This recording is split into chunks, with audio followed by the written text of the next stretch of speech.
औज़ुबिल्लाहिमिनश्शैतानिर्रजीम बिस्मिल्लाहिर्रहमानिर्रहीम अल्लाहुम्मा सल्लि अला मुहम्मद व आले मोहम्मद। लब खोल के आज़ाद हो तुम। नाज़रीन अस्सलामु अलैकुम, मैं हूं आपका अपना मेज़बान असद बुखारी। आप देख रहे हैं सिटी 56 न्यूज़ चैनल। आज का हमारा प्रोग्राम जो है उसका उन्वान है दो टोक। हमारे बहुत ही प्यारे दोस्त भाई हर दिल अज़ीज़ शख्सियत जिन्होंने पीटीआई की तरफ से इलेक्शन 2022 जो है वो लड़ा है और यंग जनरेशन की पहचान है, मेरी मुराद जनाब सहेल मंजूर गिल साहब। अस्सलाम वालेकुम सर, कैसे मिजाज हैं सर? जी अस्सलाम वालेकुम असद भाई, बहुत शुक्रिया। सबसे पहले आप ये बताएं कि आपको हमारे स्टूडियो में आके कैसा लगा और आप जितने भी ननकाना साहब के अपने वोटर हैं, सपोर्टर हैं और जितने भी मीडिया है उनको क्या पैगाम देना चाहते हैं ये भी आप अपने इंट्रो में बता दें। दूसरा, आपने कहाँ से अपनी इब्तदाई तालीम हासिल की और आज आपने एमपीए का इलेक्शन लड़ा है, आपकी एजुकेशन कितनी है, ज़रा दोस्तों को बताइएगा। जी बहुत शुक्रिया असद भाई, मैं आई एम ऑनर्ड कि मैं आपके इस प्रोग्राम में आया हूँ और आपकी मेहरबानी, आपने इनवाइट किया और आपके प्रोग्राम्स देखते रहते हैं। ननकाना के मसाइल जिस तरह से आप उजागर कर रहे हैं, मैं आपको भी खराज तहसीन पेश करता हूँ और मुझे बड़ी खुशी है यहाँ पे आकर। और मैं हमेशा से मेरी ख्वाहिश थी कि आप के शो में मैं आऊँ। और जहाँ तक मेरी तालीम की बात है जी, तो मैंने ओ लेवल्स तक Bloomfield hall school private school है, वहाँ से मैंने ओ लेवल्स तक तालीम हासिल की है। उसके बाद यूनिवर्सिटी कॉलेज लाहौर से मैंने अपना ए लेवल्स किया है जी माशाल्लाह। और उसके फ़ौरन बाद ही मैं इंग्लैंड चला गया और यूनिवर्सिटी ऑफ बकिंगम से मैंने एलएलबी ऑनर्स किया है और उसके साथ ही मैंने फौरी बाद ही एलएलएम बीपीपी यूनिवर्सिटी लंदन से किया है। Very good. अच्छा सर, आज हमारा प्रोग्राम जो है वो दो टोक प्रोग्राम का आप टाइटल ही देख लें कि हम सीधी बात करेंगे, स्ट्रेट बात करेंगे और तलख क्वेश्चन ऐसे होंगे तो आपने जी हम्बली इसका जो है जैसे भी आपने जवाब देना है। जी श्योर। पेशली मैं आपसे माजरत चाहता हूँ अगर आपको कोई दिल आज़ारी हो तो। ना ही कोई आज रायत होगी और ना ही कोई सियासी मसला, बिल्कुल नहीं होनी चाहिए। ठीक है, स्ट्रेट फॉरवर्ड बात करेंगे, सीधी बात। एक तरफ तो पाकिस्तान तहरीक इंसाफ का दावा है कि इनका दौर बहुत सुनहरी था और दूसरी तरफ पाकिस्तान मुस्लिम लीग नून भी ये कहती है कि इन्होंने जो है वो मुल्क को दिवालिया कर दिया है। और इन्होंने जो मुस्लिम लीग नून वाले हैं ये कहते हैं कि हमने दिवालिया होने से मुल्क को बचाया है। सवाल ये है कि अवाम कहाँ खड़ी है? पीटीआई जो है वो नून लीग पर इल्ज़ाम लगाती है और नून लीग जो है वो पीटीआई पे, लेकिन अवाम पे जो ये महंगाई का जिन है और ये जो संभाला ही नहीं जा रहा, आए दिन पेट्रोल बम और जितनी भी आप देख लें इस वक्त महंगाई है, डॉलर आसमान को छू रहा है। क्या वजह है, कहाँ पे गलती है, क्या समझते हैं आप? देखें असद भाई, बात यह है कि मैं बतौर पीटीआई का नुमाइंदा, आप मेरे से ये सवाल पूछेंगे तो ये ज़ाहिरी सी बात है कि मैं शायद बायस्ड होकर अपनी पार्टी की तारीफ़ करूं, अपनी पार्टी को ही करूं कि उनका दौर बेहतर था और आज का दौर बेहतर नहीं है, या इसी हुकूमत के जो पिछले अदवार हैं वो बेहतर नहीं थे। ये सवाल तो पूछने वाले हैं अवाम से। अवाम क्या समझती है? मेरे कहने से तो फ़र्क नहीं पड़ता, मैं अच्छा कहूँ बुरा कहूँ। आप सहाफ़ी हैं, आप दिन रात आपका काम है अवाम में रहना। आप लोगों से आपके ज़ाहिर है इन्हीं मसाइल पे आपकी डिस्कशंस होती हैं, तो आप मुझे बताएं ना कि क्या अवाम जो है वो किसको बेहतर समझती है? तो मेरा ख्याल है फ़ैसला जो अवाम का होता है वो ही होना चाहिए। आप कहते हैं अब अवाम से पूछें तो जब हम आवाम के पास जाते हैं तो आपके दौर में डॉलर 120 रुपए का था और आपके दौर में वो जो है वो 180 रुपए में चला गया और डॉलर फिर रुका ही नहीं है। महंगाई आपके आखिरी दौर में महंगाई बहुत ज़्यादा है। आपने जो इमरान खान साहब है उन्होंने कहा था कि हम IMF के पास नहीं जाएंगे, लेकिन फिर उन्होंने यू टर्न लिया और फिर उनको कर्ज़ा लेना पड़ा। क्या समझते हैं कि ये यू टर्न किसकी वजह से हुआ था?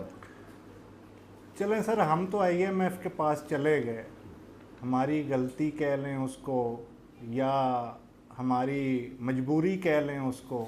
ज़ाहिर है आज के लोग भी जो हुकूमत में वो भी कहते हैं कि हमें मजबूरन जाना पड़ता है IMF के। चले हम तो एक दफ़ा गए IMF के पास। पिछले 80-85 साल से जब से ये मुल्क बना है कोई पाकिस्तान तहरीक इंसाफ तो नहीं IMF के पास जा रही। और आप ये देखें कि हम ठीक है हर मुल्क कर्जे लेता है, पूरी दुनिया में ये एक सर्कल चल रहा है, लेकिन वो कर्जा लेकर लेकिन इमरान खान साहब ने कहा था कि मैं खुदकशी कर लूँगा लेकिन कर्जे नहीं लूँगा।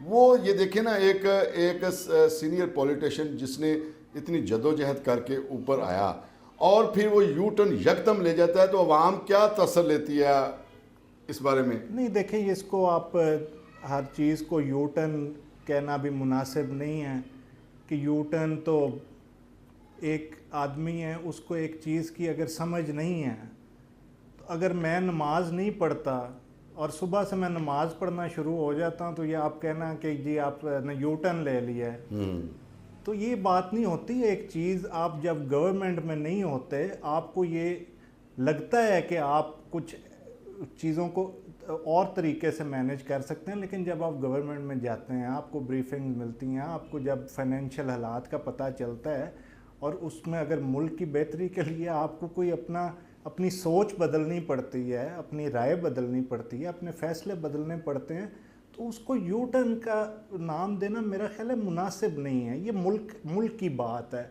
अगर आप अड़े ही रहें एक बात पर कि नहीं, अगर मैं एक चीज़ को, गलत चीज़ है मेरे दिमाग के अंदर और मैं उसको सही नहीं करता और मैं उसी पे अड़ा रहता हूँ, तो वो मतलब अबू जहल की तरह ये तो नहीं करना चाहिए कि उसको पता भी था कि नबी सल्लल्लाहु अलैहि वसल्लम ठीक हैं, लेकिन वो अड़ा रहा जी कि मैंने नहीं मानना उनको नबी।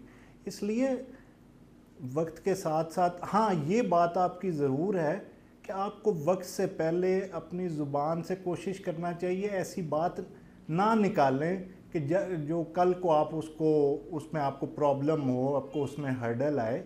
और आपने जहाँ तक सर अवाम के हालात की बात की है सर, मैं बड़े दुख से कहना पड़ता है आपके सामने है इस टाइम जो लोड शेडिंग के हालात हैं, हर घंटे बाद घंटा लोड शेडिंग हो रही है।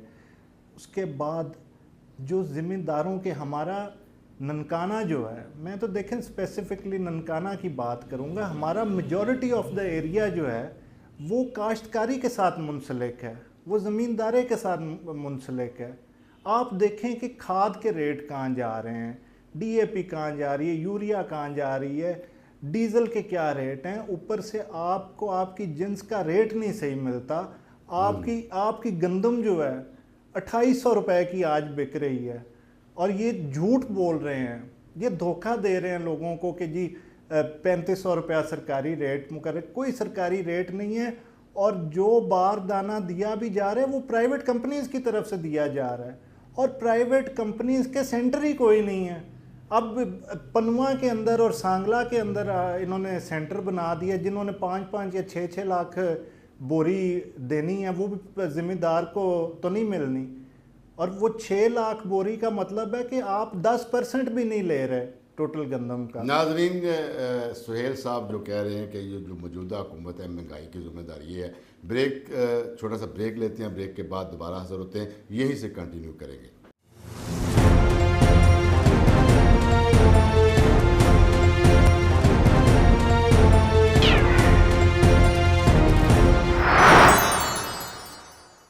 जी वेलकम बैक नाज़रीन। ब्रेक से पहले हम बात कर रहे थे कि महंगाई किसके दौर में हुई है।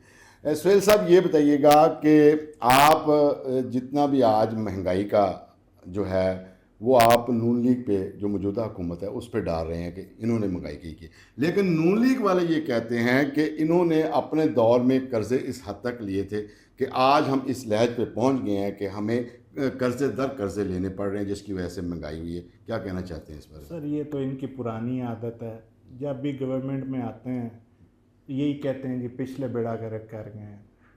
आप देखें कि अब 20 साल इक़्तिदार इनको, चले 3 साल बीच में उस्मान बुज़दार और पीटीआई के निकाल दें, 2008 से ये पंजाब में गवर्नमेंट में है। उससे पहले इन्होंने 4 दफ़ा पंजाब में गवर्नमेंट की है, 97 में की है, 90 में की है, 88 में की है, 85 में की है। तो ये तो मेरा ख्याल है 8वां इनका दौर है पंजाब के अंदर। तो इन्होंने पंजाब में क्या कर लिया आके, एक सिर्फ उस 3 साला दौर को पकड़ कर और उस पे भी बात कर लें जो उस 3 साला दौर में इस मुल्क को जो हमने सही सिमत पर लगाया था। आप समझदार आदमी हैं, पढ़े लिखे हैं, आप मुझे खुद बताएं एक गवर्नमेंट जो है वो 3 सालों में तो अपने आप को इस मुल्क को सही सिमत पे लगा सकती है। हम तो जब से 1947 में मुल्क बना है हमारी तो सिमत ही गलत है। हमने जाना इस्लामाबाद है, मुंह हमारा कराची की तरफ है, तो हम जितना भी गाड़ी को तेज़ भगा लेंगे हम कभी इस्लामाबाद तो नहीं पहुंच सकते, हमारी सिमत ही नहीं है ठीक। हमने सिमत को ठीक किया है। अच्छा और आप, मैं सॉरी आपकी सवाल काट रहा हूँ, आप ये देखें कि हमारे दौर में आप कहते हैं 120 का डॉलर था, 110-20 का पेट्रोल था, चले 150 का लगा लें, हमारे आखिरी दिनों में 150 का हो गया। तब इसी गंदम का रेट जो है वो 4000 था। आज वही गंदम आपसे पिछले साल 2000 में 1800 में ली गई है, और वही पेट्रोल का रेट जो है 250 पे था, और डॉलर का रेट वो भी 350 के करीब था। तो आप ये देखें कि लोगों की आपने कुव्वत ख़रीद, उनकी आपने इनकम जो है उसको इतना कम कर दिया और इन्फ्लेशन को इतना बढ़ा दिया। क्या अच्छा आप इसी बात को ले लें तो ये तो आप इस चीज़ को एक्सेप्ट कर रहे हैं कि इमरान खान और पीटीआई की हुकूमत ने चीज़ों को कंट्रोल करके रखा हुआ था।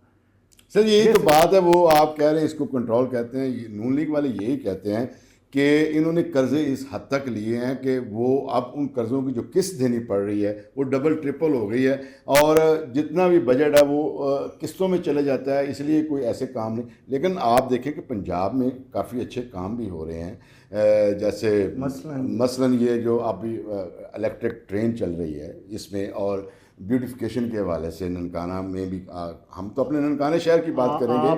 और दूसरा ये है सीवरेज का काम है, सीवरेज का काम हो रहा है, 6 अरब रुपए का जो मेगा प्रोजेक्ट है ये लाया जा रहा है यहाँ पे। इस तरह जो पुलिस में रिफॉर्म्स की है, CTD वगैरह, तो जुराइम में भी कमी आई है। आप क्रेडिट तो दें ना नून लीग को, पंजाब में कम अज़ कम क्रेडिट तो दें। नहीं, मैं क्रेडिट, सर मैं ऐसा इंसान नहीं हूँ कि मैं तनकीद बराए तनकीद पे यकीन नहीं रखता। जहाँ कोई अच्छा काम होगा मैं उसकी तारीफ़ करूँगा।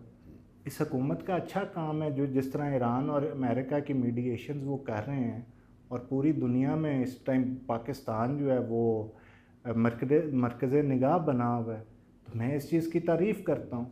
लेकिन आपने ये बात की इलेक्ट्रिक बसेस की, क्या असद भाई आपने इसमें रिसर्च की है कि ये प्रोजेक्ट शुरू किसने किया था, इसकी फंडिंग कौन रख के गया था? ये वही उस्मान बुज़दार रख के गया था और वो स्टार्ट करके गया था जिसको नहीं, हमने देखा है रावलपिंडी में भी आपने वो ऑरेंज ट्रेन चलाई थी, लेकिन वो आपका प्रोजेक्ट जो फेल हो गया था, आज तक वो फिर वो दोबारा इन्होंने स्टार्ट सही किया। आपके दौर में तो वो प्रोजेक्ट फेल हो गया था। सर नहीं, पिंडी की नहीं, आप मेरा ख्याल है गालबन पेशावर की बात कर रहे हैं। पिंडी की भी बात कर रहा हूँ, इस्लामाबाद की।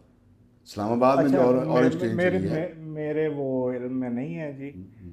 तो खैर बात यह है कि जहाँ अच्छा काम होगा मैं कहूँगा कि अच्छा काम है, जहाँ पे गलत काम होगा, मेरे असद भाई मेरे अवाम जो हैं इस वक्त तकलीफ़ में हैं, इस टाइम कर्ब में हैं, उनके पास खाने के लाले पड़े हुए हैं, बिजली के बिल नहीं उनसे दिए जा रहे, उनसे पेट्रोल नहीं डलवाया जा रहा, उनसे बच्चों की फीसें नहीं दी जा रही, तो मैं कैसे कह दूं कि ये गवर्नमेंट कामयाब है? आप नहीं समझ रहे कि जिस तरह के ईरान और अमेरिका की अब जंग जो है वो पाकिस्तान उसमें सालस बना है, जी, अच्छी और बात है, पूरी मैं दुनिया उससे में खुश हूँ। पाकिस्तान की तारीफें की जा रही हैं, आर्मी चीफ की तारीफें की जा सर रही मेरे हैं। मुल्क की तारीफ हो रही है ना। आप नहीं समझते कि जो आने वाला वक्त है नून लीग का या इस मुल्क का जो वक्त है, आवाम के हालात बदलने वाले हैं, क्योंकि जो अल्लाह करे जी। जो पेट्रोल है और गैस है, जो मंसूबा पहले का बना हुआ था पाकिस्तान और ईरान का, वो 2 या 1.5 2 किलोमीटर की सिर्फ वो पाइप पड़ने वाला है, डालने वाला है, और तेल भी सस्ता मिलेगा हमें, और गैस भी सस्ती मिलेगी। और दूसरे ममालिक में, जो तुर्किया में हमने वो ट्रेन चलानी है जो यूरोप तक मिलाती है, ये मेगा प्रोजेक्ट जब शुरू हो जाएंगे, आप नहीं समझते कि महंगाई जो है वो ज़ीरो लेवल पे आ जाएगी, आवाम जो बूस्ट अप होगी, पैसा पाकिस्तान में ज़र मुबादला आएगा, डॉलर आएंगे, और पाकिस्तान अमीर होने वाला नहीं है। सर मैं ये अगर मगर जब की तो जब देखी जाएगी ना जी। ये हमें इस मुल्क के अंदर इसी गवर्नमेंट ने, आपको याद होगा, चिन्योट से पता नहीं सोने के और पित्तल के और पता नहीं कौन कौन से तेल के ज़खायर निकाल दिए थे, और हमें सब्ज़ बाग दिखाए गए थे कि अब बस मुल्क जो है वो उड़ान भर चुका है, और आज भी हमें वो इनके नारे भी तब्दील नहीं होगा। मैं यकीन करें, लोग इनको बिल्कुल पसंद नहीं करते, इनकी शक्ल देखना नहीं चाहते। हम भी सारा दिन लोगों में रहते हैं। इनको खुद नुमाई का बड़ा शौक़ है, इनको अपने तस्वीरें लगाने का हर रेडी के ऊपर, हर दुकान के ऊपर बड़ा शौक़ है। मैं यकीन करें, मैं इनको मशवरा देता हूँ कि आप जितना कम आवाम को अपनी शक्ल दिखाएंगे, शायद लोग कूल डाउन हो जाएं। वो आपको देखते हैं, उनको ज़्यादा गुस्सा चढ़ता है आपको देख के। इसलिए सर बात यह है कि मुस्लिम लीग नून हो, पीपल्स पार्टी हो, वो भी पाकिस्तानी हैं, वो भी इस मुल्क के हैं। मैं उनकी हुब्बुल वतनी पे कोई शक नहीं करता, लेकिन प्लीज़ आप पीटीआई को क्रश कर दें, पीटीआई को ख़त्म कर दें, पीटीआई को दीवार में चुनवा दें, लेकिन लोगों के तो हालात अच्छा सर, ये देखिए ना, ये पीटीआई, नून लीग, पीपल्स पार्टी की आपस में सियासतदानों की लड़ाइयाँ होती हैं। आपके जो चेयरपर्सन हैं इमरान खान साहब जो हैं, वो भी तो अंपायर की उंगली जब खड़ी हुई थी तो वो हुकूमत में आए थे, और फिर उन्हीं से आपका झगड़ा हो गया। आप नहीं समझते कि कहीं ना कहीं आपसे, आपके लीडर से बहुत बड़ी मिस्टेक हुई है? सर हम तो अंपायर अल्लाह को समझते हैं, और हमारा ईमान है कि जो करता है अल्लाह करता है। अगर आज हमारे पे मुश्किल वक्त है तो वो भी अल्लाह की तरफ से है। कोई इंसान किसी पे ना कोई ज़्यादती कर सकता है, ना कोई किसी की अच्छाई कर सकता है, जब तक अल्लाह ना चाहे। तो मेरे नज़दीक तो अंपायर एक ही है, अल्लाह है। और मेरा ख़्याल है, जिस बात की आप ज़िक्र कर रहे हैं, खान साहब का भी इशारा, वो उनकी तकरीर वो मतलब खान साहब इतने बड़े लीडर हैं, पूरी दुनिया उनको जानती हैं। वो मतलब इतने बेवकूफ़ तो नहीं है कि अगर कोई ऐसी बात हो भी और उसको जलसे में आके वो कर देंगे। वो एक जलसे में मेरा ख्याल है उनका अच्छा, अभी और आपने इशारा पार्टी था, की बात उसको की ले है, दूसरी तरफ अभी से। आप पार्टी की बात की है, हमने 9 मई का वाक़या देखा है। आप नहीं समझते कि इमरान खान एक अच्छा लीडर था, वो जेल में है, उसके बाद पार्टी को रनिंग पोजीशन में लाने के लिए आप मुकम्मल तौर पर फेल हो चुके हैं। आवाम को उस तरह बूस्ट अप नहीं आप कर सके, या कि आप जेलों से या कुर्बानियों से डरते हैं। आपके लीडर जो हैं, जो बाद में हैं, आप नहीं समझते कि बहुत बड़ा एक दरमियान में एक गैप है पार्टी लीडरशिप का। जिस तरह बूस्ट अप होनी चाहिए थी पार्टी, उस तरह पार्टी बूस्ट अप नहीं हुई, और पार्टी वर्कर जो हैं वो बाहर नहीं आए। क्या कहते हैं आप इस बारे में? सर आप ये देखिए ये पार्टी, जब आपका लीडर जो है वो इनफील्ड नहीं होता और मौजूद नहीं होता, ये हर पार्टी में प्रॉब्लम्स होते हैं। आपने इस मुल्क में नहीं देखा कि 2000 वाला जो मार्शल लॉ था परवेज़ मुशर्रफ का, नून लीग का कोई वजूद था? 14 सीटें जीती थी नून लीग पूरे मुल्क से, नेशनल असम्बली की। उनमें से भी 1-2 लोग छोड़ के तो क्यू लीग में आ गए थे, लेकिन पार्टी सर्वाइव। सर हमने देखा था कि इमरान खान के दाएं बाएं आगे पीछे जितने भी लोग थे, उनमें 70-80% लोग जो हैं आज उन्होंने पार्टी की वफादारियाँ तब्दील करके, वो कोई पीपल्स पार्टी में जा रहा है, कोई दूसरी लीग में जा रहा है, कोई किधर जा रहा है, नून लीग में शामिल हो गया है। तो क्या ये इमरान खान का फेलवर नहीं था? आप नहीं समझते कि इमरान खान वो जो है अपनी पूरी बॉडी नहीं बना सका, या वो टीम नहीं बना सका? आप नहीं समझते कि अगर आज टीम अच्छी होती तो इमरान खान जेल में ना होता, वो बाहर होता? सर देखिए, सफाई हो रही है ना, आज पता लग रहा है कि कौन साथ खड़ा है कौन नहीं है। और ये एक पॉलिटिकल प्रोसेस का यही तो होता है कि आप वक्त के साथ साथ रिफाइन होते हैं। और दूसरा, इमरान खान कोई वो इंसान है, वो फरिश्ता नहीं है, वो गलती कर सकता है। तो आपके तो वर्कर उनको नबी तक पहुंचा दिया, पैगंबर कह दिया। अल्लाह माफी दे, कोई ये ऐसे वर्कर भी है जो जिन्होंने कहा है कि वो पैगंबर है, या वली सिफ्त भी, जिस तरह जरदारी साहब को लोग वली कहते हैं, तो आपकी पार्टी में ऐसे लोग हैं जो पैगंबर तक कहते हैं। ये क्या है? जरदारी साहब जी वली हो सकते ने, मैंने नहीं पता, लेकिन कोई ऐसा पीटीआई का बंदा ऐसी बात नहीं करता। अल्लाह माफ़ी दे, सब मुसलमान हैं और हमारा उस पर जितने खान साहब इस्लाम को और मुसलमानियत उनके अंदर है, और जिस तरह से वो हज़रत मोहम्मद सल्लल्लाहु अलैहि वसल्लम से उनकी अकीदत और मोहब्बत है, वो सारी दुनिया के सामने है।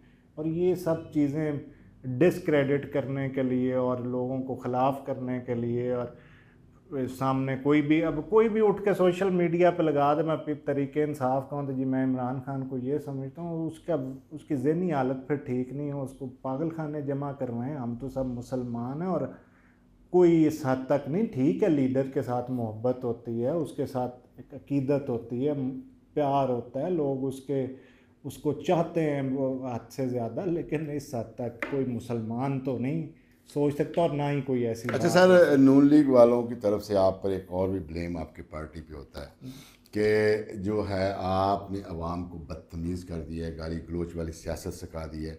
आज कोई भी आपका वर्कर जो बात करता है तो गाली से शुरू करता है। इसमें किस हद तक सदाकत है? क्या पार्टी का ये मोटिव था, पार्टी की लीडरशिप ये कहती थी अवाम को, या सोशल मीडिया पे आपके लोग जो बैठे हुए थे कि आपने इस तरह का जो है सिनेरियो पेश करना, इस तरह का जो अपनी बात आगे बदतमीजी के साथ करनी? नहीं, अब सर कोई चोर किसी को दूसरे को चोर के उसके मुंह पे अच्छी लगती है ये बात। अब इन्होंने हमें बताना है कि तमीज़ क्या होती है और बदतमीज़ी क्या होती है। जिन्होंने 85 के बाद कल्चर ही सियासत में बदतमीज़ी का जो लेके आए हैं, जो पाइनियर्स हैं बदतमीज़ी के, वो हमें कहेंगे कि ये बदतमीज़ है। जो बदतमीज़ी इस मुल्क में इस सियासत के अंदर ये मुस्लिम लीग नून लेके आई है। हम अपनी बात नहीं करते। ये आपके जो मोहतरमा बेनज़ीर भुट्टो के बारे में जो इनके अलकाबात होते थे, और जो करैक्टर असैसिनेशन ये खातून की और भुट्टो साहब की बेटी की, ये बेनज़ीर साहिबा की करते थे, वो कुछ ढकी चुकी है। इस जनरेशन को तो पता नहीं, आपको तो याद होंगी ये बातें।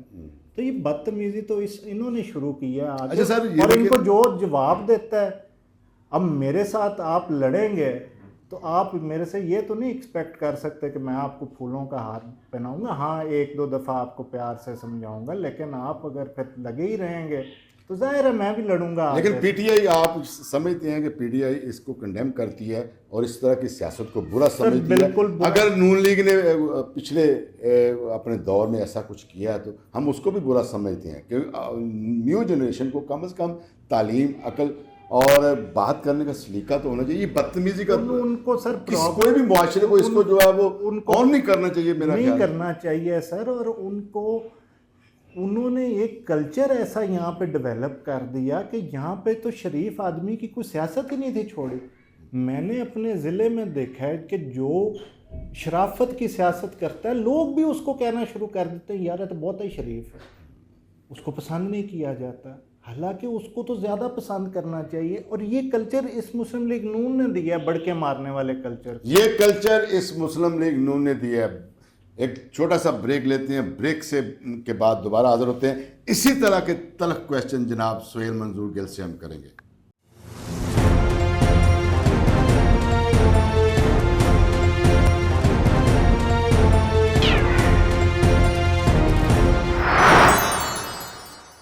वेलकम बैक नाज़रीन। ब्रेक से पहले हम जो मुल्की हालात हैं और पीटीआई की कारकर्दगी जो है जो उनके 3 साल टेंडोर में थी उसके बारे में गुफ्तगू कर रहे थे, और आज जो डॉलर महंगा हुआ है, महंगाई हुई है, इसके बारे में गुफ्तगू कर रहे थे।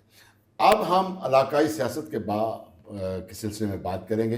सुहेल साहब, ये बताइएगा कि आपने 2022 में जो इलेक्शन लड़ा, आप की नाकामी की सबसे बड़ी वजह क्या थी? क्या समझते हैं आप, क्यों आप जो इलेक्शन हारे हैं, जबकि पीटीआई का उस वक़्त जो है बड़ा नाम था और बड़ा एक स्कोप था? जी असद भाई, देखें, मैं समझता हूँ कि मैं इलेक्शन हारा नहीं, क्योंकि जिन हालात में ये 2024 का इलेक्शन हुआ है और तरीके इंसाफ के टिकट पर इलेक्शन लड़ना ही मेरी जीत है। क्योंकि आपके सामने और पूरी दुनिया के सामने मेरे बताने की ज़रूरत नहीं है, इस टिकट को लेकर मैदान में उतरना, मुकाबला करना, मैं समझता हूँ यही मेरी जीत है। और शायद रिज़ल्ट्स का शायद मुझे पहले से ही इल्म था, लेकिन फिर भी इस मुल्क की खातिर, अपने लोगों की खातिर इस इलेक्शन को लड़ना मैं अपनी जीत समझता हूँ। बाकी रिज़ल्ट्स जो हैं वो मैटर नहीं करते हैं। इस मुल्क में जिस तरह से रिज़ल्ट्स बनाए गए हैं, जो 45 और 47 की डिबेट है, वो सब के सामने है। आज ये अदालतों को आज़ाद कर दें और इलेक्शन ट्रिब्यूनल्स में ये केसेस चलने शुरू हो जाएं, और जब डब्बे फ्री एंड फेयरली खोले जाएं तो पता लग जाएगा कि कौन जीता है वहाँ पर। और इन हालात में मैं आपको यकीन करें, इन मुश्किल हालात में जब हमारी को फ्लैक्स लगाने नहीं दी जाती थी, हमारा को पोस्टर लगाने नहीं दिया जाता था, हमारे लोगों को उठा लिया जाता था, इलेक्शन के रात हमारे मेन जो सपोर्टर्स थे, जिन्होंने हमारे अगले दिन पोलिंग एजेंट्स खड़े होना था, उन पे एफआईआर दे दी जाती है। उसके बाद जो जहाँ पे हम कोई जलसा करते थे, कोई हमारा इकट्ठ होता था, कोई बेचारा हमें बुला लेता था, हमारे जाने के बाद वहाँ पे पुलिस आ जाती थी, उनको डराती थी। अच्छा, आप नहीं समझते कि ये जो जितना आज आपके साथ हो रहा है, जब आपकी हुकूमत थी तो आपके लीडर भी तो कहते थे कि मैं इनको छोड़ूंगा नहीं है, जेलों में लेकर आऊँगा। तो ये तशद्दुद की सियासत तो आपके दौर में शुरू हुई है। पर तशद्दुद कोई नहीं इमरान खान के दौर में हुआ। अब एक आप you can not compare apples with oranges. आप अब उस चीज़ को अगर इसके साथ कंपेयर करें तो ये असद भाई अब आपकी ज़्यादती है। चलें ठीक है, चलें ठीक है। अच्छा, ये बताएं कि जैसे हमने देखा है कि पीपल्स पार्टी के जो एमपी हैं पीर इब्रार शाह, उन्होंने भी वोट लिए। वो जो है वो तकरीबन तीसरे नंबर पे थे, आपसे कोई 1-2 हज़ार वोट कम है उनके।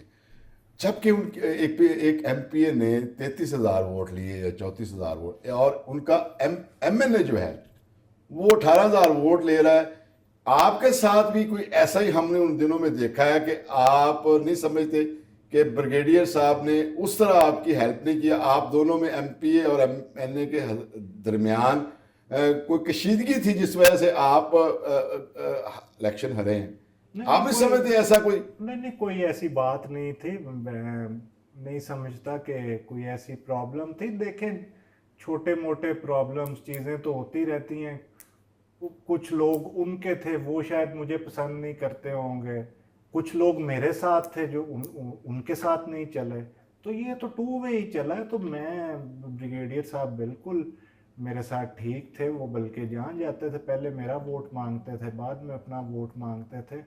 तो अगर कोई आपके धड़े का कोई आदमी या कोई नीचे से कोई प्रॉब्लम हो जाए तो वो मेरी साइड से भी होगी। मैं खुद ऐसे लोगों का मुझे पता है कि जिन्होंने मुझे वोट नहीं दिए, लेकिन मुझे वोट दिए हैं और ब्रिगेडियर साहब को नहीं दिए। इसी तरह उधर से भी हुआ होगा। कुछ लोग ऐसे होंगे जिन्होंने ब्रिगेडियर साहब को वोट दिए, मुझे नहीं दिए। और जहाँ तक आप पीपल्स पार्टी के कैंडिडेट की बात कर रहे हैं, तो इसका तो ये मतलब है कि उन्होंने अपने एमएनए को वोट नहीं दिए, उनको देने चाहिए थे। अच्छा, अगर उन्होंने मेरे एमएनए को वोट अपने दे दिए हैं ऊपर, तो मैं उनका थैंक यू करता हूँ। मैं उनका थैंक यू। अच्छा सर, हमने देखा है कि आवाज़ें आ रही हैं कि ननकाना से जो आमिर गुजर जो है वो इलेक्शन एमपीए का लड़ने उसकी ख्वाहिश रखता है। पिछली दफ़ा भी उन्होंने डॉक्यूमेंट्स जमा करवाए थे। तो आप अपना पार्टी में उनको हरीफ समझते हैं? नहीं, मेरा वो भाई है जी, मेरे भाइयों की तरह हैं। हम हर टाइम इकट्ठे होते हैं। मैं आज भी उनके साथ इकट्ठा था। हमने आज भी एक प्रोग्राम इकट्ठे, बल्कि आमिर गुजर साहब ने अरेंज करके मुझे वहाँ पे इनवाइट किया। हम तो एक पार्टी का हिस्सा हैं, मैं उनको क्यों हरीफ समझूंगा। वो पार्टी का असासा है, वो पार्टी के वर्कर हैं और बड़े मुतहरिक वर्कर हैं, और वो फ्रंट से लीड करते हैं। जब भी ननकाना में कोई कॉल हो, कोई पार्टी का काम हो, वो सबसे आगे होते हैं।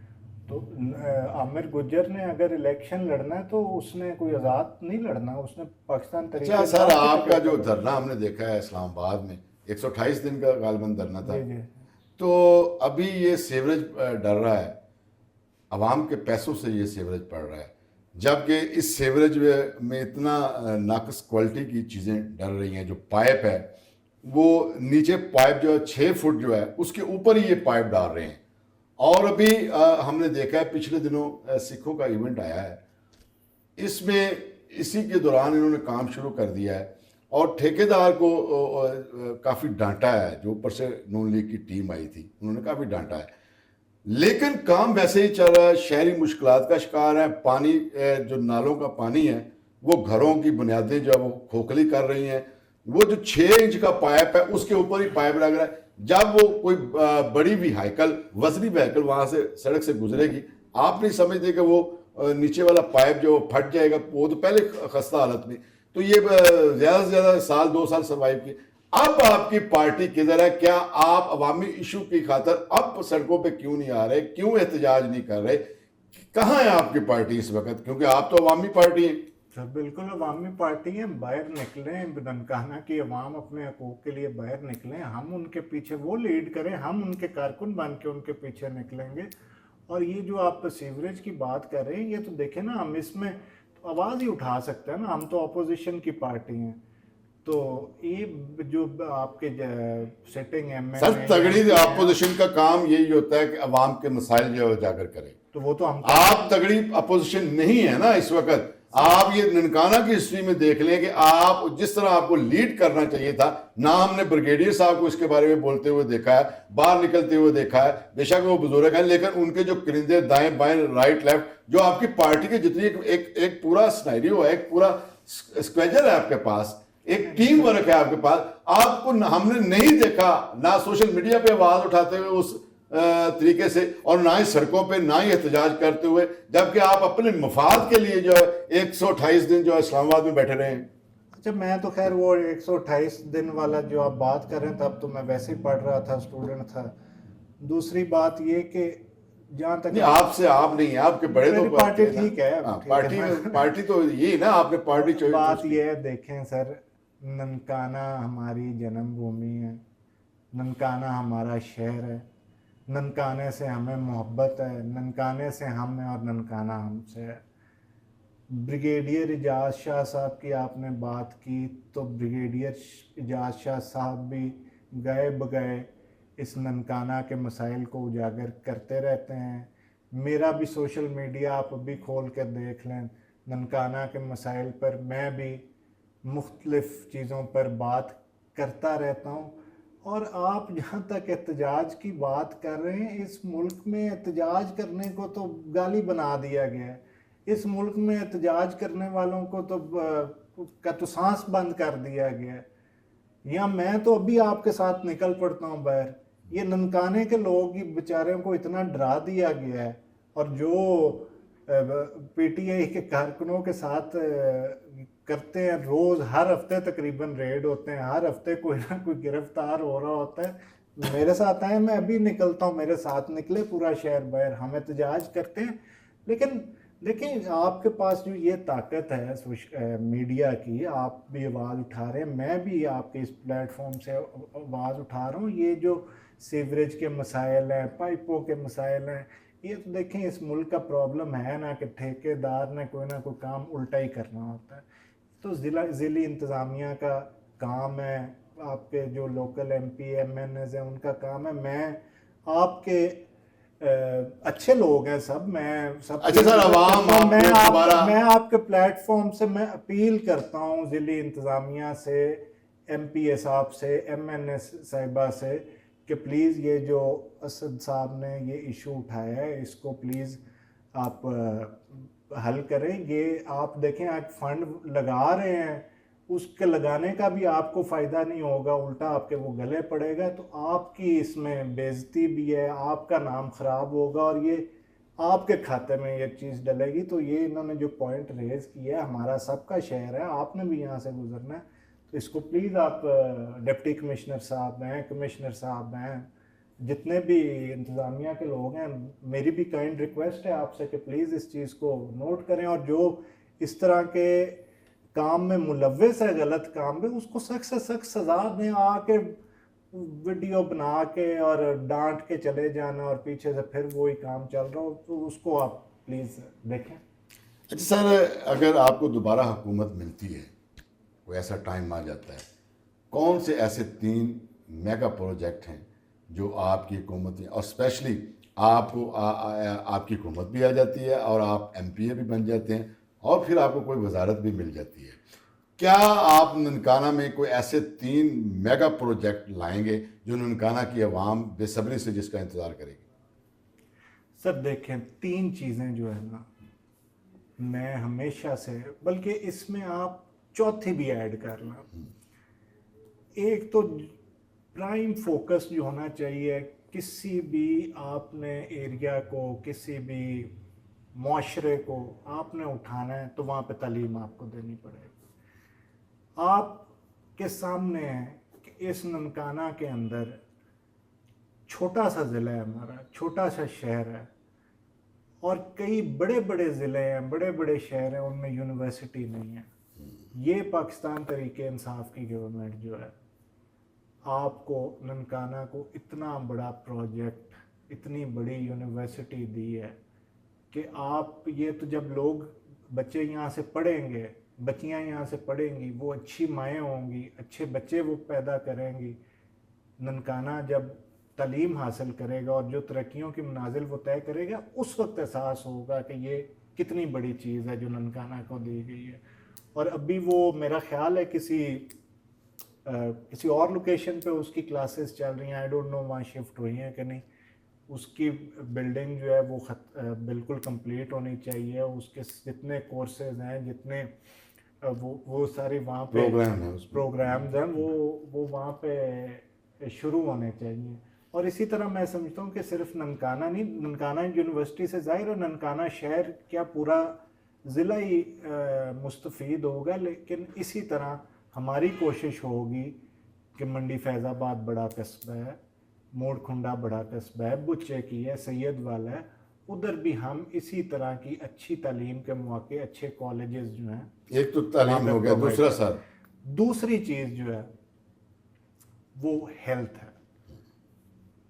आप देखें सर, आज के इसके महंगाई के दौर में किसी घर में अगर बीमारी आ जाती है तो वो शख्स तो बीमार होता ही है, उसके पूरे घर वाले भी इस परेशानी में बीमार हो जाते हैं कि उनके पास उसके इलाज के पैसे नहीं होते।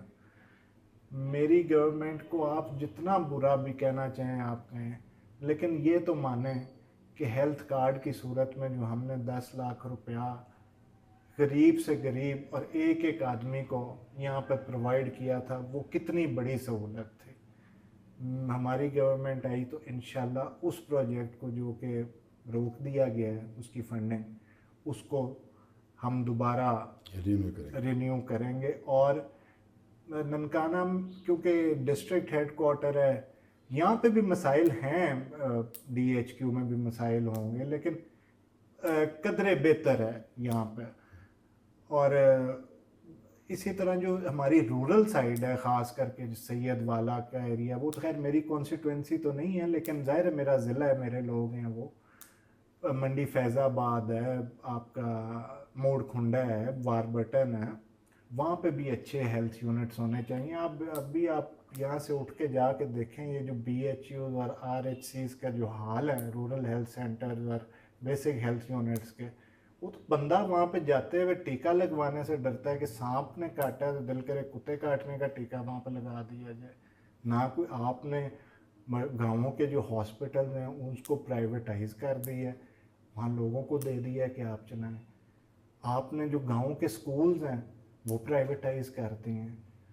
आपको फिर जब 28वीं तरमीम की बात करती है फेडरल गवर्नमेंट कि जी मैं प्रोविंशियल ऑटोनॉमी में बिलीव करता हूँ, लेकिन अगर हेल्थ और एजुकेशन वफाकी गवर्नमेंट मांगती है तो मैं समझता हूँ वो ठीक मांगती है। अगर आप इसको पंजाब में चला ही नहीं रहे, खुद गवर्नमेंट उसको डील ही नहीं कर रही, खुद वो प्राइवेट सेक्टर ने डील करना है, तो फिर फेडरल को दे दें, वो चला लेते हैं। अगर उनसे चलाया जाए तो फिर इनको आपने यहाँ पे प्रोविंस में रख के क्या करना है।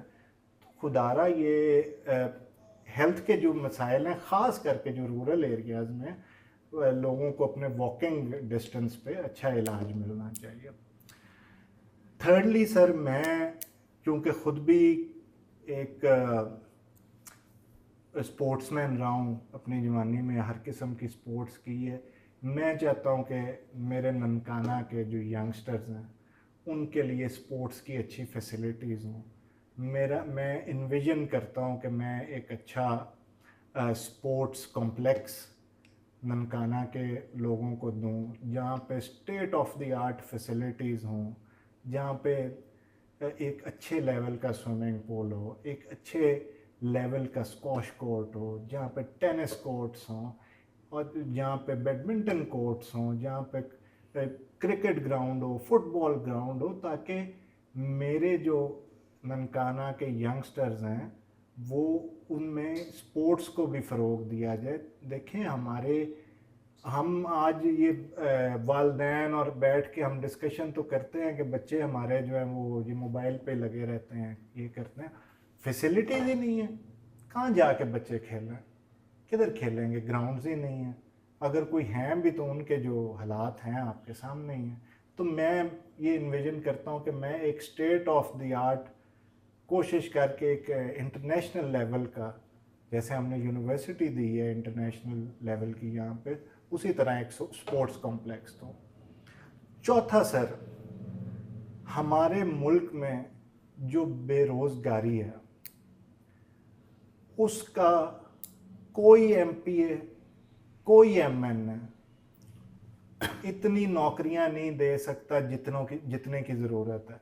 यहाँ तो मैं एक गांव में चला जाऊँ, छोटा सा गांव हो, 1000-2000 की आबादी हो, वहाँ ऐलान करवा दें कि कितने लोगों को नौकरी चाहिए, 200-250 बच्चा तो एक गांव से निकल आएगा।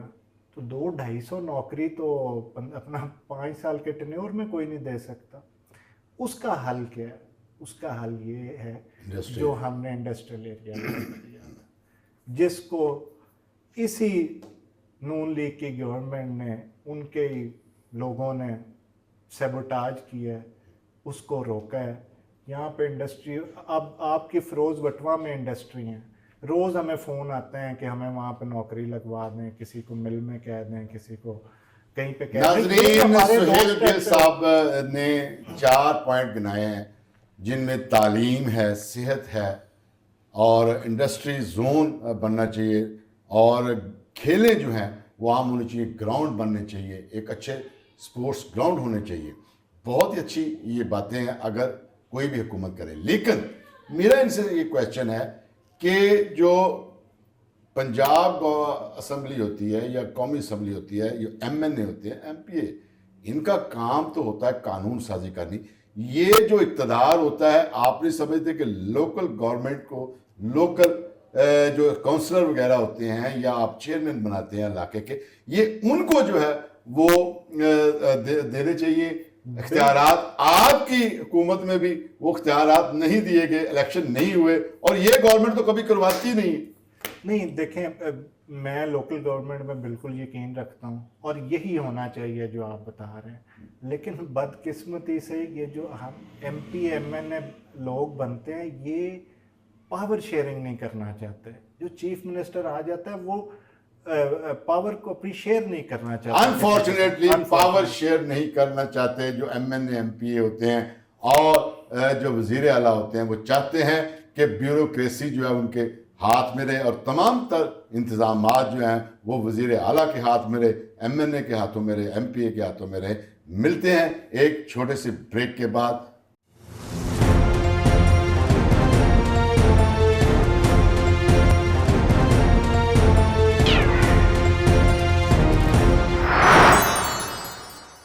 जी वेलकम बैक नाज़रीन। ब्रेक से पहले हम गुफ्तगू कर रहे थे जो लोकल सियासत है और हमारे जो इलाकाई काम हैं उन के बारे में गुफ्तगू कर रहे हैं। अब हम सुहेल साहब से ये पूछते हैं कि ये वकला की सियासत में भी इनका काफ़ी हाथ होता है। इस जो इलेक्शन है पिछला 2026 का जो इलेक्शन है, आप किस पार्टी को सपोर्ट कर रहे थे, किस कैंडिडेट को सपोर्ट कर रहे थे?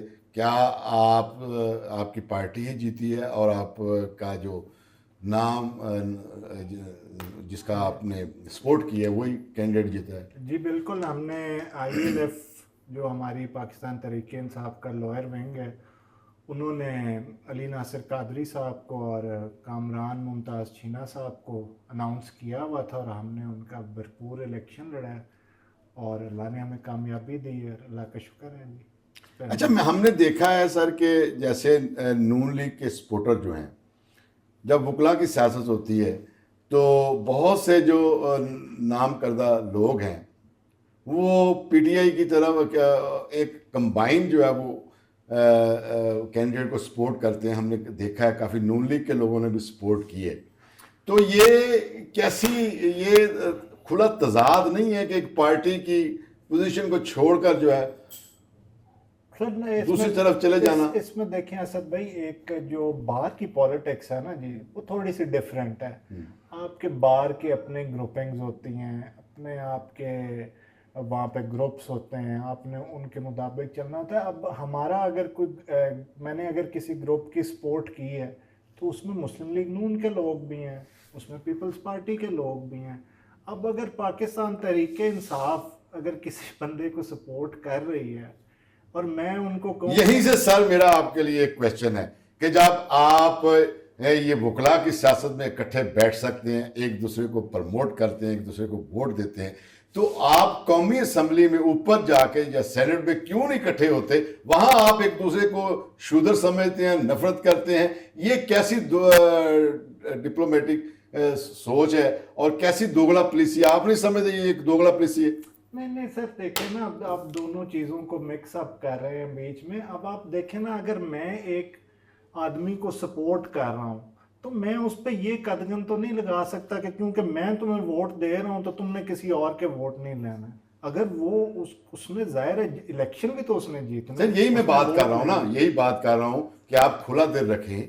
गवर्नमेंट आपको अगर बुलाती है कहीं, आप उनके साथ नेगोशिएट करें, तो उनसे डायलॉग करें, अपने लीडर को बाहर निकालें। आप नहीं समझते कि ये जो धरने की सियासत है इससे बेहतर है कि डायलॉग किए जाएं, नेगोशिएट किया जाए, कुछ लो कुछ दो? जिस तरह के नवाज शरीफ साहब ने जब उनके ऊपर मुश्किल वक्त आया था तो उन्होंने मुल्क छोड़ने का, हिजरत करने का जो फैसला किया था, आप अपने लीडर को बाहर निकालने के लिए कोई ऐसा सियासी दाव पेच, ऐसा खेल कोई आप नहीं धोबी पटरा मार सकते? सर जी, इसमें आप उसको हिजरत समझते हैं, कई लोग उसको भागना समझते हैं। जो भी समझे। तो ठीक है, वो उन्होंने बेहतर अपने लिए जो समझा उन्होंने किया, मैं उस बात में नहीं जाता। तो हमारी पार्टी असद भाई बिल्कुल फ्लेक्सिबल है इसके लिए। अब आप रिसेंटली देखें, जब ये निगोशिएशंस के लिए ईरान और अमेरिका के वफ्द ने इस्लामाबाद आना था, हमारी 9 तारीख को रावलपिंडी जलसे की कॉल थी। हमें वहाँ पे नेशनल असेंबली में, पार्लियामेंट में हमारे लीडरान को, पार्लिमानी लीडरान को बुलाया गया, हमारे से रिक्वेस्ट की कि आप इस जलसे को मुलतवी करें। तो हमने बिल्कुल उनके साथ कोऑर्डिनेट किया, उनके साथ कोऑपरेट किया हमने, और हमने उस जलसे को मुलतवी किया इस मुल्क की खातिर, इस मुल्क की बेहतरी की खातिर। और हम बिल्कुल पाकिस्तानी हैं, कोई हमारे को दुश्मन है, कोई हमारे कोई अल्लाह माफ़ी दे, हमने एक दूसरे के कोई बंदे मारे हुए हैं जो हम नहीं बैठ सकते। इस मुल्क की जहाँ जहाँ भी सर बेहतरी हो सकती है, मेरी पार्टी पाकिस्तान तहरीक इंसाफ हुकूमत के साथ, इदारों के साथ हर तरह से ताउन करने को और साथ बैठने को तैयार है। इससे पहले भी खान साहब सर आपने परवेज इलाही की हुकूमत जो पंजाब में थी वो आपने छोड़ दी और आज उसका खमियाजा आप भुगत रहे हैं। अगर आप अपोजिशन में बैठते, खान साहब अपोजिशन में बैठते, अपोजिशन में बैठकर जो कौमी असम्बली में बैठ के तगड़ी अपोजिशन की जाती और पंजाब में आपकी हुकूमत होती, आप नहीं समझते थे कि आज आपकी पार्टी की पोजीशन और होती? हमारी उस टाइम ये खाम ख्याली थी असद साहब कि इस मुल्क में एक आइन है और इस आइन से मावरा कुछ नहीं हो सकता, लेकिन वो हमारी खाम ख्याली थी, वो हमारी, आप उसको कम अकली समझ लें कि हम ये समझते थे कि एक पार्लियामेंट को ख़त्म करने के बाद कोई ऐसा रास्ता है ही नहीं कि 90 दिन में इलेक्शन ना करवाए जाए, कि आइन को तो कोई हुकूमत नहीं तोड़ सकती। लेकिन हमें नहीं आइडिया था कि यहाँ पे आइन को भी तोड़ा जा सकता है, यहाँ पे आइन को भी पामाल किया जा सकता है। जब सियासतदान जो हैं वो किसी थर्ड पार्टी की उंगली पे नाचेंगे तो जितने भी सियासतदान हैं वो आपस में इस तरह बगाड़ पैदा करते रहेंगे।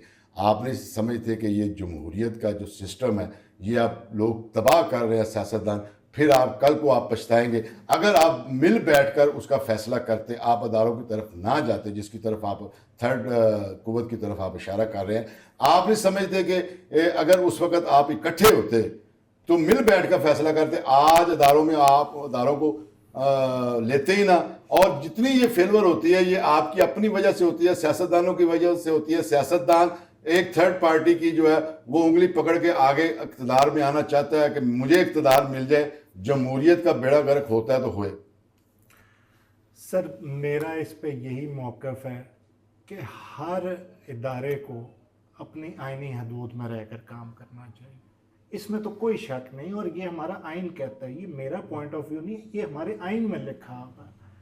तो मैं यही समझता हूँ कि जो आइन में फ्रेमवर्क दिया गया है उसको फॉलो करना चाहिए।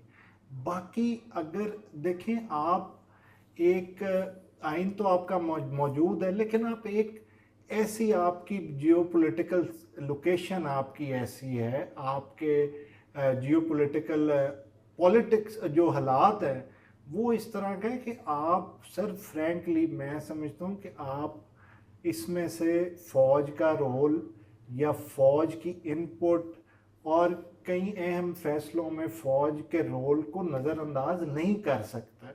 जी सर, ये बताएं कि पाकिस्तान जो है इस वक्त उसकी शोहरत जो है बढ़ रही है और पूरी दुनिया में पाकिस्तान का मुकाम जो है वो बेहतर हो रहा है। आप देख लें कि वज़ीर आज़म जो है वो इस्लामी ममालिक में गए हैं और अमेरिका से मिल रहे हैं, और आर्मी चीफ जो ईरान की तरफ गया है, जो जहाँ पे रुका हुआ था मुआहदा, दोबारा जाके उनको मनाया है। आप नहीं समझते कि ये नून लीग की फतह है और ये पाकिस्तान आर्मी की फतह है, बल्कि पूरे पाकिस्तान की जो ये फतह है इसमें आप अदारों को भी क्रेडिट देना चाहेंगे और अपनी हरीफ पार्टी जो नून लीग को, उनको क्रेडिट देना चाहेंगे कि पाकिस्तान एक सही सिमत चल पड़ा है और पाकिस्तान तरक्की की तरफ जो जा रहा है। सर मैं बिल्कुल क्रेडिट देना चाहूँगा, क्यों नहीं देना चाहूँगा। जब मेरे मुल्क का नाम रोशन हो रहा है, मेरे मुल्क को अच्छा कहा जा रहा है, मेरे मुल्क का नाम पूरी दुनिया में हो रहा है, तो मैं क्यों नहीं क्रेडिट देना चाहूँगा। और यही बात मैं कर रहा हूँ। आप मुझे ये बताएं कि ये जो नेगोशिएशन और ये पाकिस्तान का सारा रोल है, क्या ये फ़ौज के किरदार के बगैर और फील्ड मार्शल के किरदार के बगैर ये पॉसिबल हो सकता था? हम इदारे की, फ़ौज के इस रोल के तो हम कायल हैं। और यही मैं बात कर रहा हूँ कि हमारे मुल्क की ऐसी सिक्योरिटी सिचुएशन है, जियोपॉलिटिकल हमारी जो पोजीशन है वो ऐसी है कि फ़ौज का एक रोल बहुत ज़रूरी है इस मुल्क के अंदर। और आपने वो जब रोल निभाते हुए फ़ौज को और उसके सरबराह को देखा है, तो आपने देखा है कि किस तरह से पाकिस्तान की नेक नामी हुई है। हमारा इसमें मौक़िफ़ सिर्फ ये, हम सिर्फ इदारे के सियासी रोल को हम समझते हैं कि वो आइन के अंदर है, उनको रहना चाहिए। अदारे सिर्फ सियासी रोल नहीं होने चाहिए, अदारे अपने आइन के अंदर रहें। सुहेल साहब ने नून लीग की इस कावश को और अदारों को, आर्मी चीफ को, इन्होंने जनरल आसिम मनीर को सराहा है और उनकी इस तवदो को, और जो दिन रात वो जागते रहे हैं और पूरी दुनिया का जो है वो अमन ला रहे हैं पूरी दुनिया में। मैं इसमें एक चीज़ असद भाई ऐड करना चाहूँगा। गोया पाकिस्तान का नाम रोशन हो रहा है, पाकिस्तान की नेकनामी हो रही है, लेकिन इस हकूमत की मैं कामयाबी, इस हकूमत को अच्छा मैं तब ही समझूंगा जब मेरे लोगों की, मेरे अवाम की बेहतरी होगी, मेरे लोगों के हालात बेहतर होंगे, मेरे लोगों की ज़िंदगियां बेहतर होंगी, मेरे लोगों की जो महंगाई से वो पिस रहे हैं उनसे उनको रिलीफ मिलेगा। और देखें, ये नेक नामी तो हमारी हो रही है, हमारी बड़ा इसमें पाकिस्तान का नाम बना है, लेकिन इसका ट्रिकल डाउन इफ़ेक्ट, इसके फ़वाइद हमें अपनी आवाम तक भी पहुंचाने। जी बिल्कुल, सुहेल साहब ने बड़ी अच्छी बात की है कि इस नेक नामी का तभी फ़ायदा होगा जब हमारी आवाम को बिजली, गैस और दीगर सहूलियात जो है वो बेहतर मिलेंगी और महंगाई कम होगी, डॉलर का रेट कम होगा, आवाम खुशहाल होगी। तो इस फारती कोशिश, इस अमन की जो भरपूर कोशिश की है आर्मी चीफ ने और वज़ीर आज़म ने, इसका फ़ायदा तभी होगा जब हमारा मुल्क खुशहाल होगा, इसमें कोई शक नहीं। तो मैं कहना चाहता हूँ कि जो ये काम हुआ है इससे इंशाअल्लाह ताला अवाम को रिलीफ मिलेगा और आप देखिए आने वाले दिन जो होंगे वो पाकिस्तान के लिए बेहतरीन दिन होंगे, अवाम खुशहाल होगी, पैसा आएगा, पूरी दुनिया में पाकिस्तान के लोग जाके काम करेंगे और उधर से इधर आएंगे। इंशाअल्लाह ताला ज़र मुबादला हमारा बढ़ेगा और पाकिस्तान जिंदाबाद का नारे लगेंगे और अवाम जिंदाबाद के नारे लगेंगे, सियासतदान जिंदाबाद के नारे लगेंगे और इंशाअल्लाह ताला जो सियासी अनस्टेबिलिटी है वो भी जो है वो दुरुस्त होगी। इंशाअल्लाह ताला मिल बैठ कर ही मामलात को हल किया जाता है। और अब आप सुहेल साहब की गुफ्तगू सुनने के बाद अवाम फैसला करेगी कि पाकिस्तान इस वक्त कहाँ खड़ा है और पीटीआई इस वक्त कहाँ खड़ी है, नून लीग इस वक्त कहाँ खड़ी है और अवाम को क्या करना चाहिए और सियासतदानों को क्या करना चाहिए। बाकी अपनी दुआओं में याद रखिएगा। आपका मेज़बान सैयद असद हुसैन बुखारी।